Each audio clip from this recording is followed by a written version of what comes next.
Vous l'aurez compris, aujourd'hui on va parler de Jérémie 29:11, du plan de Dieu pour notre vie et de la souffrance.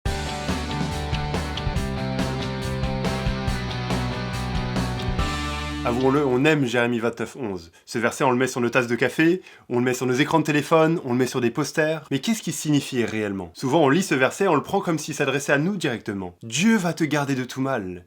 Tous mes projets vont réussir. Dieu a un plan merveilleux pour ma vie. Et en fait, avouons-le, malheureusement, c'est comme ça souvent qu'on lit la Bible.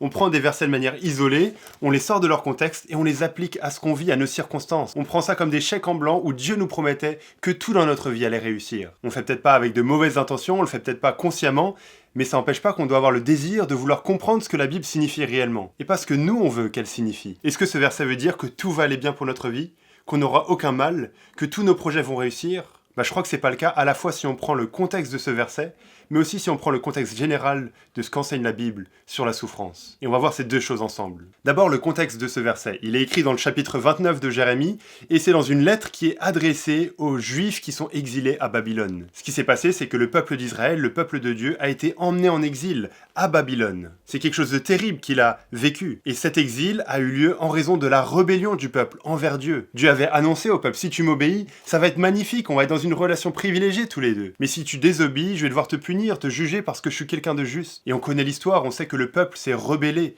a fait que de rejeter Dieu. N'a pas voulu vivre comme Dieu voulait qu'il vive, mais a voulu en faire qu'à sa tête. Et donc le peuple a été emmené en exil à Babylone. Il a vécu des choses terribles là-bas. Mais dans cette lettre, où Dieu s'adresse au peuple, il y a des promesses merveilleuses qui sont faites. Et donc déjà, ça nous amène à dire que quand on lit ce verset, on peut pas le sortir en disant ça s'adresse directement à moi. Non, parce que premièrement, ça s'adresse aux ces juifs qui sont exilés. Je suis pas un juif qui a été exilé à Babylone. Est-ce que ça veut dire alors que ce verset n'a rien à m'apprendre? Bien sûr que non.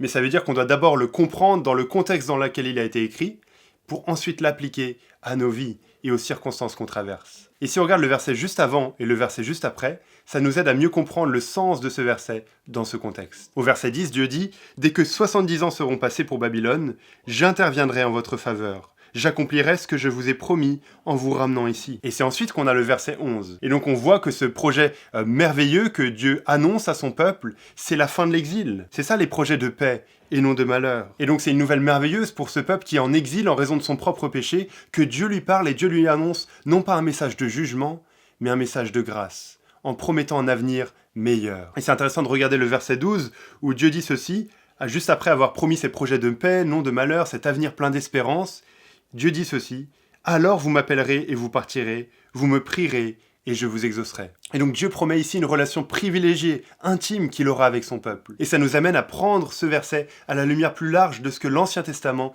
prévoit. L'Ancien Testament montre effectivement la rébellion du peuple, que le peuple n'est pas à la hauteur de ce que Dieu veut de lui, et qui ne fait que subir jugement sur jugement. Mais l'Ancien Testament prévoit aussi que quelqu'un va venir pour apporter un avenir plein d'espérance. Que quelqu'un va venir pour permettre une relation privilégiée entière entre les êtres humains et le Dieu de l'univers. Cette personne, c'est le Messie. C'est Jésus, qui est venu il y a 2000 ans pour vivre une vie parfaite, pour réussir là où nous avons tous échoué, et pour mourir sur une croix, pour prendre sur lui le jugement que toutes nos fautes méritent. Et donc grâce à Jésus, on peut avoir une relation privilégiée avec Dieu. On peut prier Dieu, et il nous exauce. Donc voilà ce qu'on peut dire par rapport au contexte de ce verset. Mais alors est-ce que ça veut dire que Dieu a un projet merveilleux pour ma vie? Souvent on doit réaliser que quand on parle d'un plan merveilleux de Dieu pour nous, on pense que merveilleux c'est selon les critères humains. Et qu'est-ce que c'est un plan merveilleux selon les critères humains? Pas de souffrance, pas de difficultés, pas d'épreuves, une vie chrétienne qui est un long fleuve tranquille. Mais c'est pas la manière dont la Bible présente la foi chrétienne. Et ça nous amène à considérer le plan plus large de ce que la Bible enseigne sur la souffrance. Et j'aimerais juste qu'on voit un verset ensemble dans Romains 8 au verset 17,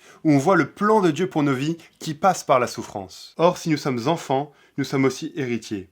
Héritiers de Dieu et co-héritiers de Christ. Si toutefois nous souffrons avec lui, afin de prendre aussi part à sa gloire. Et au verset 18, il continue Paul en disant « J'estime que les souffrances du moment présent ne sont pas dignes d'être comparées à la gloire qui va être révélée pour nous. » Et donc ces deux versets nous apprennent quelque chose de clé concernant la vie chrétienne. C'est qu'il y a deux moments pour la vie du chrétien. Il y a les souffrances et puis il y a la gloire. Et on va traverser les deux. On ne peut pas choisir. Si on devient chrétien, on va passer par la souffrance et on va passer par la gloire. Mais c'est très important de comprendre le moment et l'ordre dans lequel ces choses se passent. Ce que Paul nous montre ici dans ces versets, c'est que c'est d'abord la souffrance et ensuite la gloire. C'est pas ce qu'on voudrait en tant qu'être humain, on voudrait juste la gloire et pas la souffrance. Mais ces versets nous montrent que si on a placé notre confiance en Jésus, on va souffrir avec Christ pour prendre aussi part avec Christ à sa gloire. Mais ce qui est encourageant, c'est que cette gloire, elle est bien meilleure que tout ce qu'on vit sur Terre.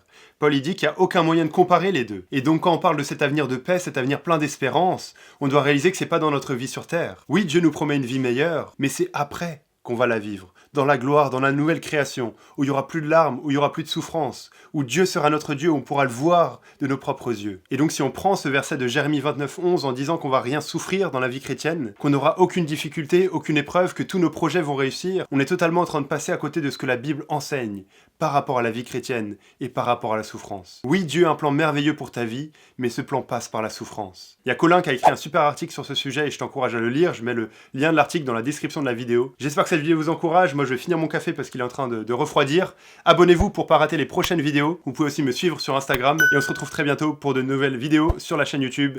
À bientôt les amis. En fait le café est meilleur quand il y a un verset.